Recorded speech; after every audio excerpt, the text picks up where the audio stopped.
This is Daho. He's been having some problems lately as he keeps dreaming about girls. Now, I don't blame him since he lives in a household where the rock can't help but activate Harden. But here's the thing, man, he's the dumbest 20-year-old around.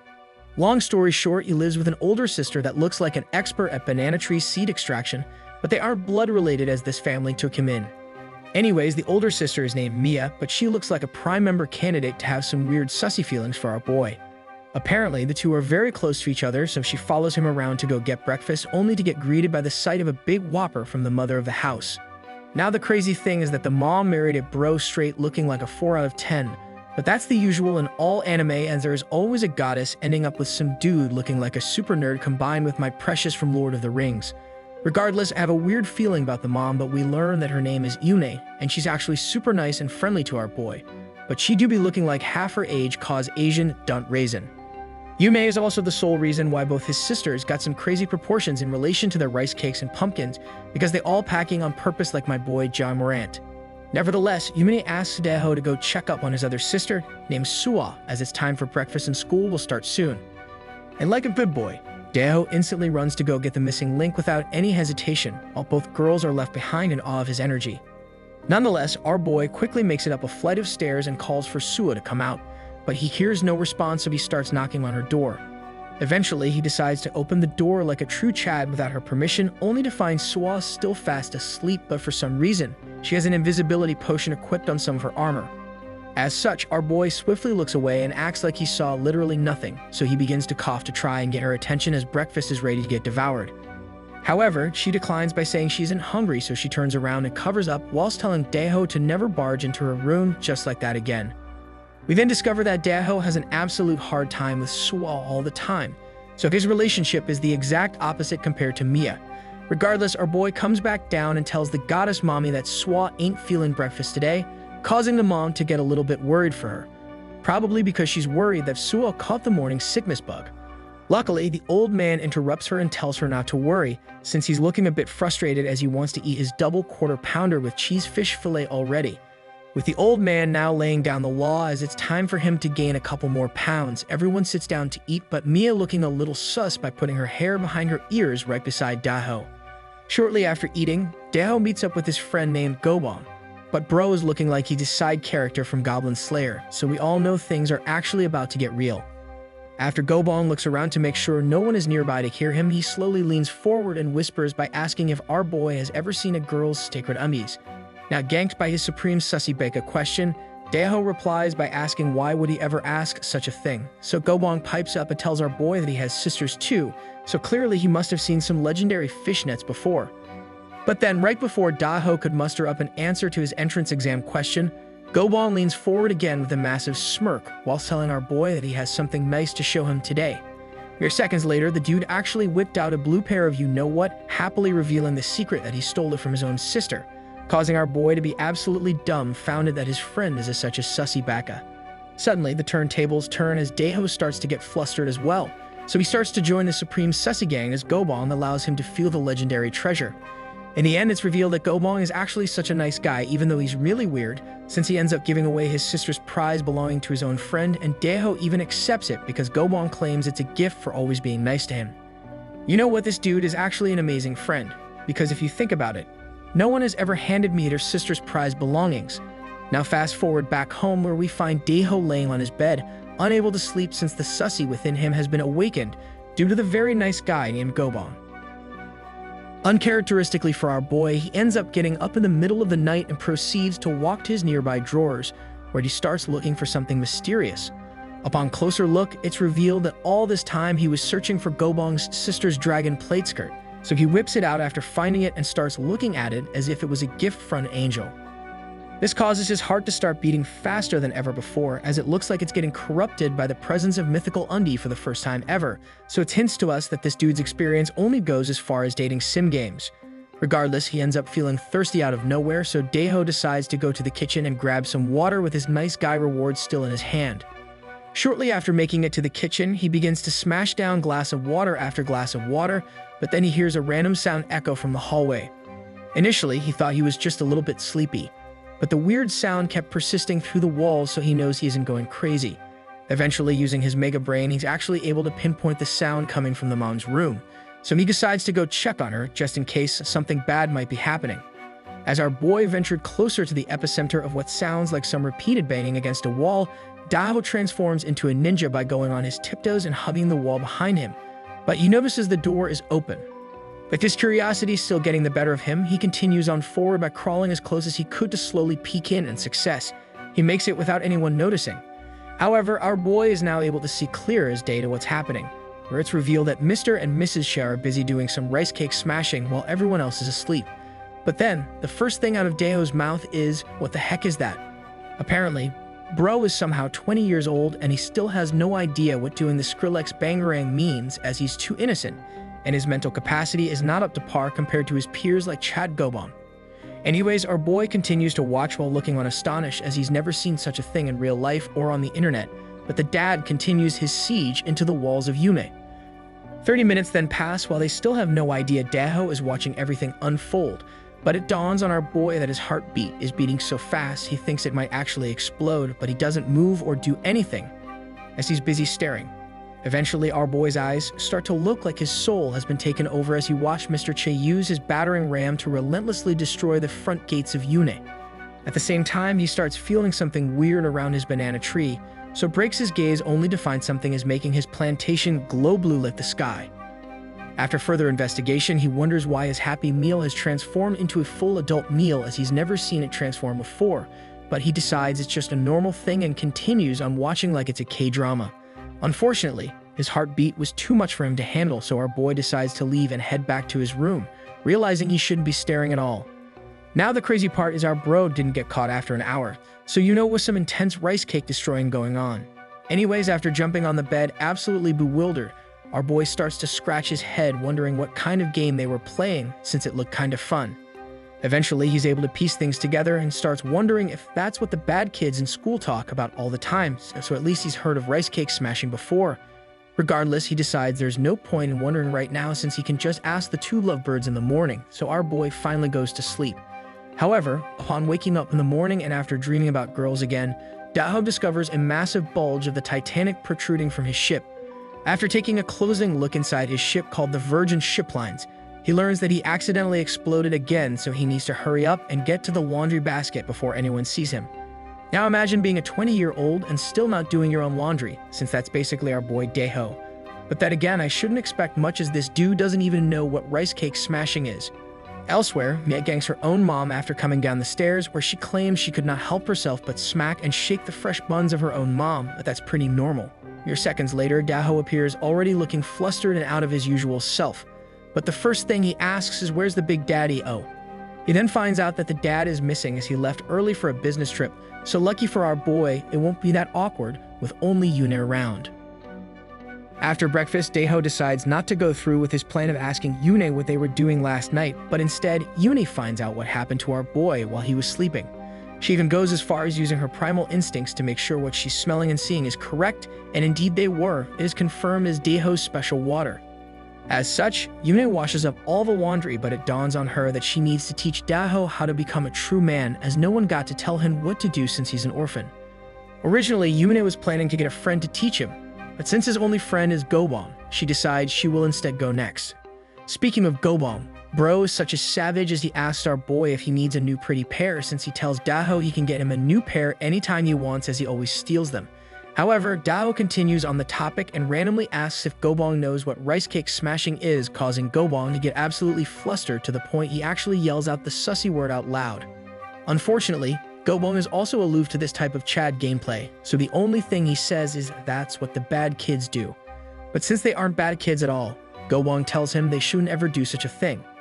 As such, he heads back home after spending the rest of the day with his special friend, but he beelines straight to his room. Suddenly, his door slowly opens and out comes Miss Yuna, looking like some prime piece of juicy Jollibee chicken ready to be served. But she brings along with her some cut-up pieces of apples.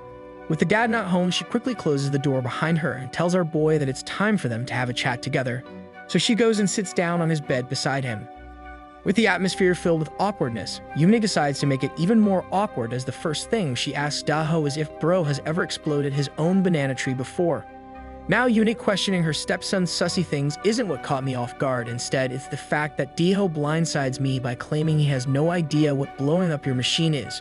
Regardless, with Daho having zero clue on how to clear his own banana seeds himself, Yuna being a nice mom says she'll go ahead and teach him how to do it as Gobong is no help, and the dad isn't here to help. As such, Yuna tells our boy that all adults must do it or else their laundry will get stinky. So Daho decides to accept the offer after finding out Mr. Cha does it as well. So to start off the lesson, she tells our boy to go ahead and think about any girls he likes or is super fond of. However, the catch is that the girl he's super fond of right now is the one sitting right beside him. Nevertheless, she continues the lesson by charging forward and tells Daho the leg armor must be disarmed fully, and upon finding his hidden weapon, Yuna realizes that bro has been hiding little Italy all along. But since it's Mother's Day and she's the best mom ever, she tells herself that no behemoth can stop her from teaching her beloved stepson what to do, so she starts attacking like a hyena looking for some food. Luckily for our boy, her relentless attacks featuring her hands were not sufficient enough to simmer down the behemoth before her. So she decides to use backup plan number 2 to show him how it's done. Now clearly you can't drink your own Slurpee, as it's literally impossible unless you're actually Elastic Man, so she decides to hire the mouth of Yune to do the trick. This time, with the help of the mercenary called the Mouth, she's able to succeed in relieving the banana tree plantation, so our boy will no longer have a problem with his laundry. The story continues with the Sussy Nation spear headed by Yune successfully completing their mission, but Swa coincidentally passes by Daho's room, causing her to smell something fruity and unusual. As such, she pauses for a moment and wonders if he got a new air freshener, but then she started hearing Yuna mumbling something to our boy. At the same time, our boy springs up from his bed, not realizing he's evolved into a man now, unsure of what just splurted out of his banana tree plantation, but at least his aim was perfect. It then turns out that he quickly rushed over to grab some tissues to help out Miss Cha, as he didn't even know his cannon was loaded, so he apologizes profusely.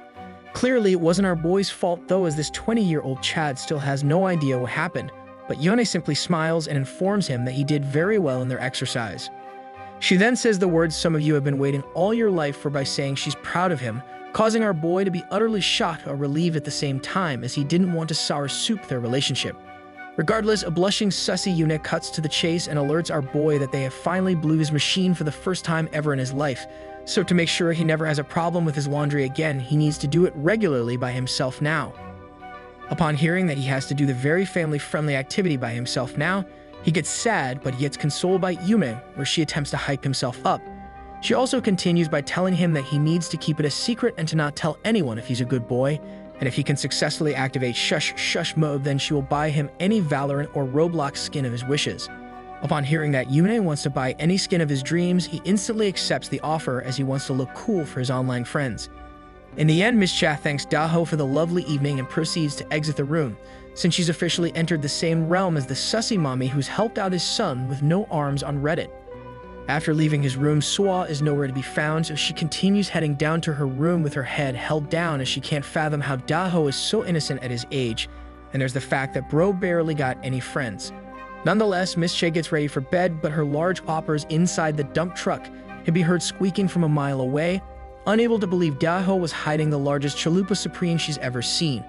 Fast forward to the next morning, get greeted by Mia finding out from her mom that her dad is going to be missing for today, so it sounds like the sus flag is about to rise up. Nonetheless, our boy walks into the kitchen to grab some breakfast as well, but as soon as he enters and says good morning, Yune turns around and gets flustered. She then tells herself how awkward she feels, so it looks like Daho got that unspoken and innocent riz. After eating breakfast of champions, bro heads over to his room to lay down and think about last night, but then he remembered how he caught Mr. and Miss Cha in action. He then wonders what they were doing, as what Miss Cha did with him last night was totally different. Suddenly, it occurred to him that those two were probably doing the forbidden body-bending jutsu that only bad kids do, but once realizing it, his Geodude activated Rock Slide. But since he knows what to do now to relieve his mathematical problem, he cracks open the door to Miss Cha.